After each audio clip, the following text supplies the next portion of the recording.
Welcome to Verify This, the show that answers your question and separates fact from fiction so that you can determine whether viral claims online are true or false. I'm your host, Ariane Till. Here's a quick look at what we're covering today on Verify This. No camera zone. Is it now illegal to film police close up in Arizona? Is a viral meme about states with abortion bans true? Did the Supreme Court overturn the Clean Water Act? Are deepfake images a threat to your phone's security? And could turning on this machine create a black hole? The answers to these questions and more coming up on Verify This. This show is super interactive, so make sure you have your phone nearby. That way, if you think of something that you want verified during the show, all you have to do is text us at 202-410-8808. Once you sign up for our daily fast facts delivered straight to your phone, you can submit claims, text us your feedback, or just tell us about a story that really helped you out. We love when you guys do that. Okay, now that we got that official business out of the way, let's get into our first story. There have been several high-profile, deadly police encounters that were recorded by a witness's cell phone in recent years. Brandon Lewis looks into whether one state has banned people from taking close-up videos of police officers. Videos of police shooting or killing people, including the death of George Floyd, have sparked outrage in recent years. Many of these clips were recorded by bystanders. Now, some social media users are expressing outrage that Arizona is making it more difficult for witnesses to record the police by restricting how close they can get to officers. A Verify viewer tagged us in this TikTok with more than 13,000 views, so let's verify. Did Arizona make it illegal to record a police officer within 8 feet? Our sources are Arizona House Bill 2319 and the American Civil Liberties Union. In February, Arizona lawmakers introduced a bill that would make it unlawful for people to record what's happening within 8 feet of law enforcement activity after receiving a verbal warning from an officer. State Representative John Kavanaugh, who wrote the bill, said in an opinion letter that it was needed to protect the public and officers by giving the police space to work during a potentially dangerous and violent situation. The bill prompted criticism from the ACLU and news organizations nationwide, including our parent company, Tegna. Despite the criticism, the bill was signed into law on July 6th. So, yes, Arizona did make it illegal to record a police officer within 8 feet after receiving a verbal warning. Violators could face a misdemeanor charge, which has a penalty of up to 30 days in jail and a $500 fine when the law takes effect on September 24th. With your Verify, I'm Brandon Lewis. That story idea was sent in by one of our followers on TikTok. It was a classic see something, say something. They saw a viral video on the app and they wanted to know if it's true, so they tagged us and voila, they got an answer. If you aren't following us on TikTok yet, pull out that phone and do it now, please. If for no other reason than to watch this video from Verify's Kylie explaining facial blindness. It's the condition that actor Brad Pitt says makes it hard for him to remember new people because he can't recognize their faces. To check out the full video, search for Verify This on the app and click that follow button so you're the first person to see what we post next. Next up, Verify viewer Katie DM'd us this meme on Instagram. In the wake of Roe v. Wade being overturned, the viral meme claims that states banning abortion don't offer paid family leave. Katie asked us if that meme is actually true, so we looked into state laws to find out. After the Supreme Court overturned Roe v. Wade, which federally granted the right to an abortion, some people have discussed effects the decision could have on workers. Verify viewer Katie shared this viral meme with us and asked if it's true. So let's verify. Our sources are the U.S. Department of Labor and Labor and Employment Departments in states restricting or banning abortion access. Let's start with the states listed on the left. This section of the Venn diagram is supposed to show all of the states that ban or restrict abortion or are likely to do so. Now, it's mostly correct, except that 4 states need some context. In Montana, abortion is currently protected by law, but there are efforts underway to ban access. Iowa and Nebraska have restrictions on abortion at 20 and 22 weeks, which is before a fetus is considered viable. And while Michigan has an existing law banning abortion, it isn't currently being enforced. Now, before we get to the right side, here's some background about family leave in the U.S. Through the Family and Medical Leave Act, the federal government grants everyone 12 weeks of leave, but it's not paid leave. States, however, can offer paid family leave programs to working residents, and some do. So let's go back to that diagram. The right side is supposed to show states that offer paid family leave. Of the 11 states listed and the District of Columbia, 8 have paid leave programs that are currently in effect. The other 4 programs have been passed into law, but they have not yet gone into effect. These programs will pay a person anywhere from 60 to 90% of their average weekly wage for up to 12 weeks. And finally, the middle section, the claim that in states where abortion is banned or likely to be banned, paid family leave is not available for all employees. That is true. Verify confirmed there aren't any states that banned or restricted abortion that also offer paid leave for all people who work in the state. 6 of the states with abortion bans or restrictions shown on that meme, they do offer some paid family leave, but it's only for people who work for the state government. So we can verify it's true that states with restrictions or bans on abortion, or those that are expected to enact them, don't guarantee paid leave for all residents. Don't you want to be like Katie and send us a question? I thought so. Here's how it works.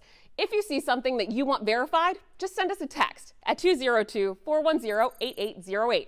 Once you sign up for our daily fast facts delivered straight to your phone, you can start sending in those claims. Now, if you want to be really fancy and record a video of yourself asking the question, all you have to do is email it to us at questions@verifythis.com. And you never know, your question could end up in next week's show. While you're thinking of that question, it's time for this week's Did You Know?, where we feature one relatively unknown interesting fact that we, of course, verified. So here goes. Did you know that your bones, pound for pound, are 4 times stronger than concrete? It's true, and that's pretty incredible. But to be honest, on a lazy Saturday morning, my bones feel about 1,000 times weaker than concrete, especially if I'm supposed to be doing laundry. All right, this Did You Know was sent in by Verify viewer Ann V. If you have a fun fact that people might not know, send it to us at questions@verifythis.com. And once we verify that it's true, your fact could be featured right here on the show. Okay, next question. In the last few weeks, a flurry of Supreme Court decisions have made waves. But one decision with big implications for our clean water got largely overlooked, at least according to viral claims on social media. Casey Decker found out whether those claims are true. For 50 years, the Clean Water Act has given the federal government the authority to protect rivers from pollution. But this viral TikTok claims the Supreme Court just struck the law down. I'm literally losing sleep over the fact that the Supreme Court overturned our Clean Water Act. There's no one really talking about it. And they did it in a closed docket. So let's verify. Did the Supreme Court overturn the Clean Water Act? Our sources, the Supreme Court, the Northern District Court of California, the EPA, and the Code of Federal Regulations. The Supreme Court did rule on a case involving the Clean Water Act this year. Unlike some other big rulings you've heard about recently, this one didn't come out in June, it came out in April. That's because it wasn't a full case with oral arguments. It was a case on the emergency or shadow docket. That's when the Supreme Court issues a temporary ruling on a case it believes can't wait to complete the normal appeals process. So, what was that ruling about? Well, the court weighed in on an ongoing dispute about how to enforce the Clean Water Act. There's a section of that law that says companies need to get state permission before they can build any sort of project that might affect the water supply. And for the past few years, there's been a lot of debate about how to actually interpret that law, specifically when states should be allowed to deny permits using this law. Now, some states, energy groups, and the Trump administration argued it should only be in very limited cases. Other states and environmental groups argue states should be allowed to reject permits for a wide variety of reasons. A recent district court ruling sided with the environmental groups. The energy groups appealed, and the appeals court has not yet issued a ruling. But in the meantime, the energy groups also asked the Supreme Court to weigh in on an emergency basis. SCOTUS agreed 5-4 to do that and sided with the energy groups. Now, because it was a temporary emergency order, we don't get any explanation as to why. We did get a dissent from the 3 liberal justices, Kagan, Breyer, and Sotomayor, joined by Chief Justice Roberts. They argued that this isn't really an emergency, and so there was no reason for SCOTUS to intervene in the normal appeals process. The Supreme Court's decision means, for now, a more lax interpretation of the Clean Water Act is in effect, making it easier for companies to get their projects approved. But what it doesn't mean is that the Clean Water Act was overturned. That was never even on the table here. All the court did was temporarily weaken one aspect of enforcement of the Clean Water Act. It can make a permanent decision after the appeals court gives its ruling, or just decide to allow whatever that ruling is to stand. Either way, we can verify no. The Supreme Court did not overturn the Clean Water Act. With your Verify, I'm Casey Decker. Calling all trivia lovers! Head on over to the Verify This Instagram page. We host weekly trivia on our stories and our feed, like this one, testing how much you know about hot weather safety. To play along, search for Verify This on the app, click that follow button and the little bell so you get notified next time we play. Okay, next up.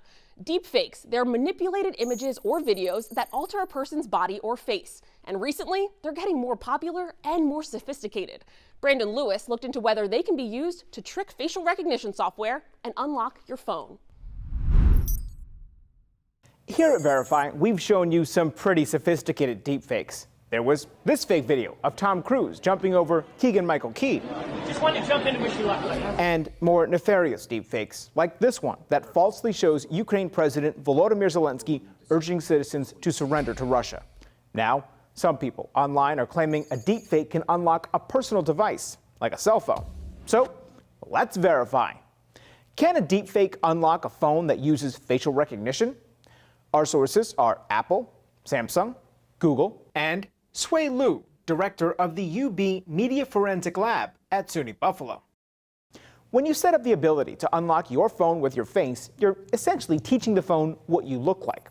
Apple, Google, and Samsung explain their facial recognition software analyzes thousands of invisible points to create a unique 3D map of your face.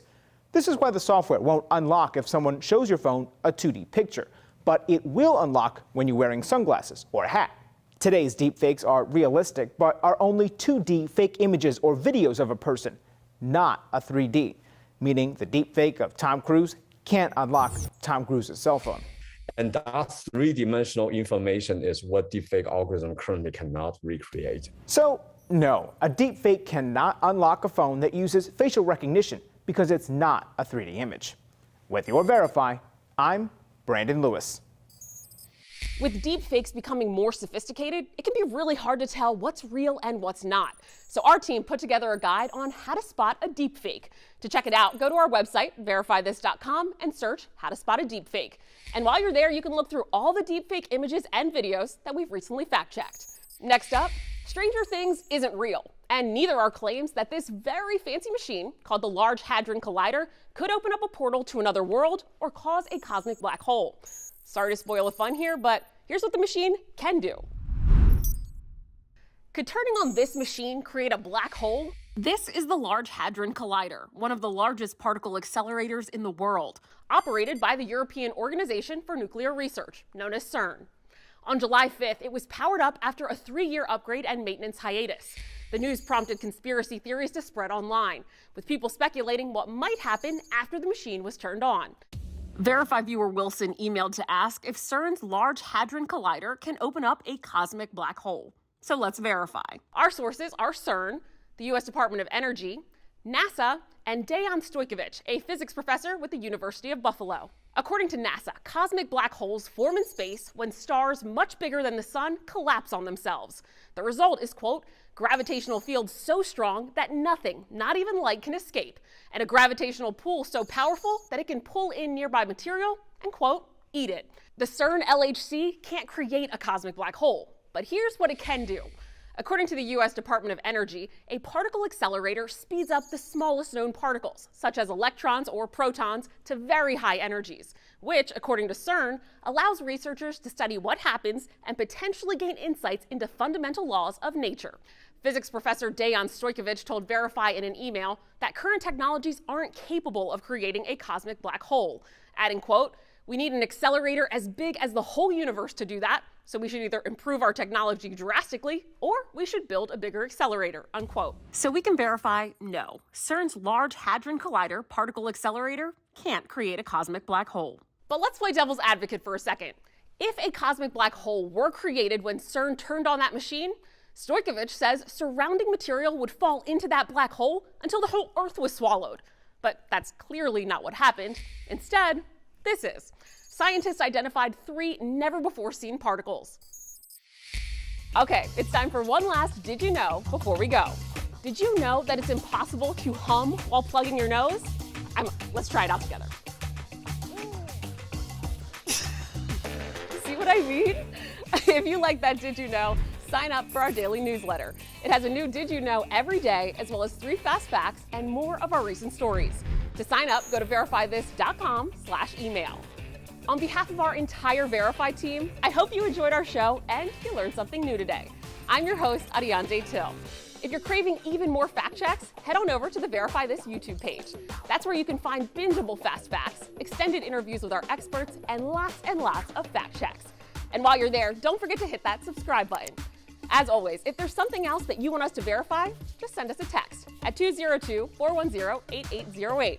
And if you send your question as a video, you could end up in the show. Our number is still on your screen, so make sure to lock it in, and we'll see you back here next week with answers to more of your questions verified.